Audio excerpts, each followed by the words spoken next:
tahu nak keras salji Jepun dekat Ishikawa ni. Seluruh dunia sebab kesian. Sampai Andrew Tate offer nak beli anak beruk tu $250,000 kalau tak silap. Tapi zoo tu tak mau jual. Cerita Punch, si anak beruk salji ni simple je. Mak dia tak mau kat dia lepas bersalin. Tapi zookeeper kena pelepah dia masuk dalam koloni tu juga. Yalah, sebab dia beruk kan.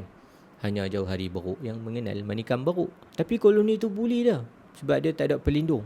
Mak pak buang. Tak ada qawam lah dalam bahasa Ramadan ni. So zookeeper bagi satu plushie orang hutan yang memang duk teman dia dari dia lahir sampai sekarang. Orang hutan tu lah yang sekarang jadi imaginary mak dia. Tapi beruk kena bully dengan koloni ni benda biasa.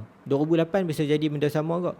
Kat beruk nama Otome. Sebab tu zoo tu buat relax lah. Tapi bila mood abstract story kita mula activate dalam kepala, kita start nampak cerita Punch bukan cerita anak beruk salji saja. Tapi kita nampak cerita kita in term of emotional story di sekeliling kita. Punch jadi simbol kepada cerita anak kita sedang membesar, fragile, yang perlukan perlindungan dari dibuli. Struggle anak yatim yang comfortnya ada dekat satu patung IKEA tak bernyawa. Dan even ada yang relate cerita ni dengan Caesar dalam Rise of the Planet Apes. Saya pun excited berharap dia jadi Caesar.